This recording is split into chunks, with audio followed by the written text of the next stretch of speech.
Bueno, y que para este sábado ha titulado la columna La bochornosa historia de la Corte Suprema. Después fueron campo afuera. ¿Estás ahí, Aurelio? Estoy acá, Marínez, estoy acá. Bueno, te escuchamos entonces. Empezamos. Comenzamos entonces. Comentaba yo recién hace un momento nada más a la audiencia que hoy has titulado tu columna La bochornosa historia de la Corte Suprema. Comenzamos, Aurelio. Sí, con la Corte Suprema, bueno, ha sido la noticia de la semana, respondiendo a este título. Sí. Y la verdad que cuando uno repasa la historia de la Corte, por un lado se encuentra razones para cantar esa estrofa de la cortina nuestra, que dice que a veces avergüenza ser argentino. Sí. Por recordar esa estrofa de la canción. Bueno, la historia de la Corte es una historia bochornosa, particularmente en el siglo XX, porque ese sería el otro aspecto, digamos, ¿no?, de la cuestión. Sí. Que es la historia de la Corte como uno podría imaginar, incluso de antes más, no es muy diferente a la historia del país. No, para nada. Claro.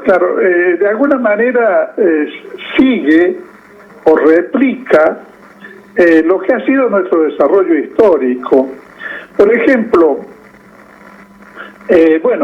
interesa saber que la Corte fue la primera Corte conformada, porque la Corte Suprema proviene de la Constitución de 1853, pero recién se instala en el año 63 como fruto de una decisión del gobierno de Mitre después de la batalla de Pavón. Sí.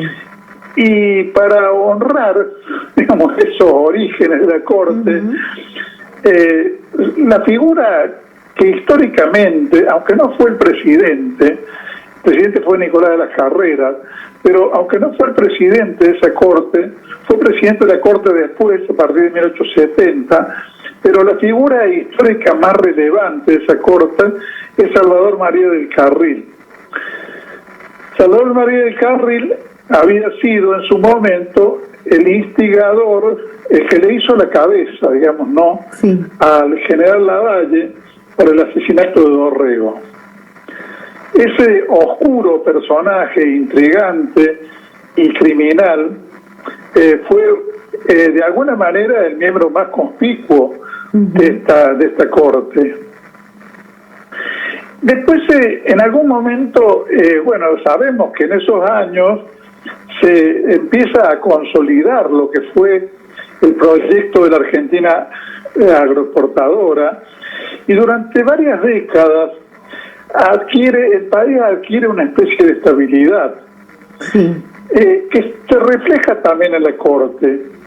En 1900, Jean Roca, en su segunda presidencia, nombra presidente de la Corte a un señor que se llamaba Antonio Bermejo, y que hizo escuela en la historia de la Corte. Incluso se habla de la era Bermejo, porque fueron 29 años, este señor fue presidente de la Corte durante 29 años, el que más ha durado en el cargo en toda la historia argentina. Y durante esos 29 años, la Corte no tuvo mayores internas, mayores diferencias. Fue como una especie de época de armonía y paz, por un lado entre la Corte y el resto de los poderes públicos, incluido el periodo de Hipólito Yrigoyen, con la característica, que no es un dato menor, de que durante esos años ocurrieron violaciones a los derechos humanos muy serios, como la Patagonia, los que se protagonizaron en la Patagonia, claro, o en la Semana Trágica, y la Corte miraba para otro lado. Pero esto en realidad, por siniestro que sea, la haría asimilable a lo que son las Cortes Supremas en todo el mundo. En realidad las Cortes Supremas en todo el mundo, o por lo menos en Occidente, no sé, no conozco cómo es el tema en el mundo oriental, han sido siempre los órganos más conservadores del poder político. Sí. La garantía del mantenimiento del orden de las clases dominantes, una especie de garantía última de preservación del sistema. Sí. Pero el problema viene en que esa Argentina, la Argentina que se suele llamar Argentina dorada, terminó en el 30 y ingresamos a partir del 30 en una época de convulsiones constantes, porque el país evidentemente no daba más, ya como país complemento agropecuario de Europa, y necesitaba encontrar un nuevo destino. Y en eso estamos todavía. De alguna manera, la crisis del 30 establece un antes y un después. Y curiosamente, en ese periodo adquiere un carácter más bochornoso, más miserable, más cínico, digamos, ¿no? El papel de la Corte. Porque la Corte del 30 inventa lo que se llama la doctrina de legitimación del golpe de Estado. Ese es el nombre con que ha pasado la historia, ¿no? Sí, sí. Según la doctrina de la legitimación del golpe de Estado, cuando hay un golpe de Estado, la Corte tiene tres posibilidades. Una es renunciar a los cargos, la segunda es aceptar el hecho tal como viene, y la tercera, aceptar el hecho tal como viene, y acá viene la trampa, salvar los valores constitucionales. O sea, seguir en los cargos supuestamente con el propósito de salvar los valores institucionales de la República, aunque el principal valor institucional de la República, que es el voto popular, justamente haya sido afectado por un golpe de Estado. Esta doctrina de los golpes de Estado rige desde el 30 hasta la asunción del peronismo. Porque, bueno, fue elaborada justamente para convalidar el golpe de Uriburu contra Irigoyen.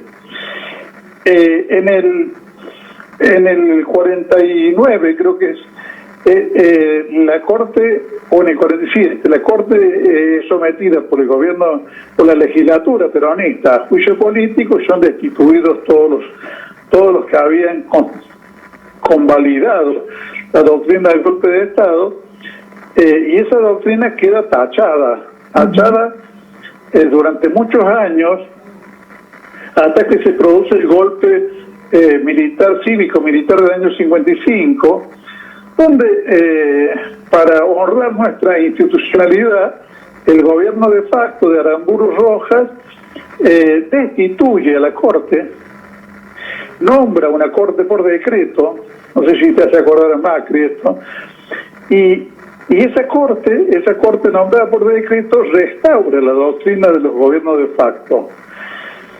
Para no quedarse nada más que en eso, es sabido que el gobierno del 55 directamente derogó la Constitución de 1949. Claro, sí.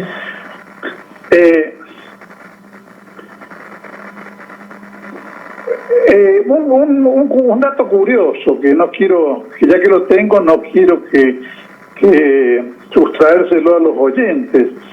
En la Corte del 30, la famosa Corte que inauguró la doctrina de los golpes de Estado, el procurador se llamaba Horacio Rodríguez Larreta. Qué detalle. No, vos viste que las familias aquí en la Argentina son así, ¿no? Sí. Los Pinedo, los Rodríguez Larreta. Claro. Es como que la historia se hubiera detenido en un punto y estuviéramos viendo siempre la misma película. La historia se repite por el lado trágico, ¿cómo es eso? Claro. Bueno, después hay episodios similares en el año 66, donde el golpe militar de Onganía también destituye a la Corte, nombra una Corte que funge prácticamente como una escribanía, a tal punto de que declara que tiene rango constitucional el famoso estatuto de la Revolución Argentina que estableció Onganía. Bueno, y nuevamente en el 73, cuando sube Cámpora, renuncian todos, se establece una nueva Corte, esta vez ya por supuesto con carácter constitucional, porque hay un gobierno constitucional, pero en el 76 Videla los destituye a todos y nombra su propia Corte. Y lo mismo pasa, pero bueno, las valoraciones son obviamente diferentes. Esa Corte de Videla es una Corte sustituida por el gobierno de la democracia cuando recuperamos la democracia en 1983. Claro. Bueno, después está la Corte de Menem, la famosa Corte de la mayoría automática. Sí, recordada así, ¿no? La Corte de la mayoría automática en ese gobierno. Claro, sí. que también fue una Corte, digamos, detestable por su obsecuencia hacia el poder político y al poder político conservador y entreguista. Ahora, creo yo que si no nos queremos quedar en la idea de que somos una especie de republiqueta bananera, porque, bueno, por alguna especie de defecto racial de los argentinos, porque los argentinos somos una calamidad y entonces nos merecemos todo esto que ocurre, creo que hay que advertir que esto nos ocurre porque nuestra historia muestra una constante frustración, un fracaso en la lucha por constituirnos como un país autónomo de los poderes mundiales, como un país moderno, como un país que se autosostiene y que logra desarrollar una estructura económico-social moderna. Porque esa es la explicación, en realidad, de que este tipo de cosas no ocurran en los países avanzados de Europa o en los Estados Unidos. Convengamos en que la Corte Suprema en Estados Unidos y en los países europeos cumple en general esa función de sostén último del régimen. Pero el régimen es un régimen que, aunque tenga, como es obvio, matices internos, partidos como por el Partido Demócrata y el Republicano de Estados Unidos, o la socialdemocracia y los partidos conservadores europeos, pero son fuerzas que coinciden en defender un orden, que en definitiva son matices dentro de un orden al que todos defienden, porque es el orden creado por una burguesía madura que logró colonizar el mundo y que estableció en algún momento un sistema colonial y de semicolonia que le permite alimentarse de las riquezas ajenas, y en consecuencia con esa renta colonial o con esa plusvalía colonial lograr que las relaciones sociales tengan menos contradicciones en ese mundo que las que adquieren entre nosotros. Eso creo, Marina, es que es fundamental que lo tengamos en cuenta, porque si no pareciera o que padecemos una condena bíblica. Claro, sí, da esa sensación, sí. O que somos un pueblo de incapaces, y en realidad no es ni una cosa ni la otra. Claro que no. Es el fruto histórico de que somos una nación inconclusa, de que no hemos logrado establecer ni en este orden, ni en el orden de las políticas económicas, una continuidad que nos permita desarrollar el país durante varias décadas y no estar en esta especie de condena de Sísifo en que tenemos a lo mejor 10 años de gobiernos populares. Creo que el intento de construcción más seria que la Argentina ha tenido fue el que transcurrió entre los años 45 y 55, pero después vienen gobiernos oligárquico-imperialistas que desmoronan todo, desmoronan todo lo que se ha construido en esa época y establecen su propia lógica, que es la lógica de las clases dominantes de la Argentina ligadas a la explotación del capital extranjero. Bueno, esa situación, ese conflicto no resuelto, que se reitera incesantemente en el país porque no se resuelve, es el que creo que explica que tengamos estos movimientos espasmódicos y bochornosos en la historia de nuestra Corte Suprema. Tal cual. Bueno, Aurelio, por supuesto el agradecimiento por tu valiosísimo aporte. Hoy tu columna impecable, realmente esclarecedora, y esto de pensarlo de esta manera, ¿no? De esto que estás planteando. Que creo que tenemos que ver, que tenemos que entenderlo de esa manera. Esperemos que el episodio concreto por el que estamos atravesando se resuelva de una manera satisfactoria para el orden constitucional, porque en realidad la Corte ha puesto en duda con esta cuestión de los jueces si está dispuesta a aceptar que el gobierno actual es el gobierno elegido por el pueblo argentino o si pretende gobernar por cuenta propia, como si en realidad fuese ella la depositaria del mandato de la sociedad argentina. Claro, porque en cierta manera esto que resolvió, ¿no?, de aceptar el per saltum, pasó por encima de otros poderes. Totalmente, y lo hace una corte, que tiene integrantes que originariamente fueron nombrados por decreto, por Macri. Lo hace una corte que ha tolerado seguramente, conociendo lo que estaba pasando, toda esta cuestión de las cosas que hacía su juzgado Bonadío, toda la cuestión del espionaje ilegal, toda la cuestión de la colusión entre los jueces y los sistemas de espías y los sistemas mediáticos, y que ha mirado por otro lado. Entonces no es una corte que pueda alegar un estatus de impecabilidad que le permita, cosa que en ningún caso, así fuera, que le permita pasar por encima del Senado de la Nación. Por el Senado, y del resto de los poderes. Claro. Pero bueno, esperemos que se resuelva para bien del país. Seguramente que sí.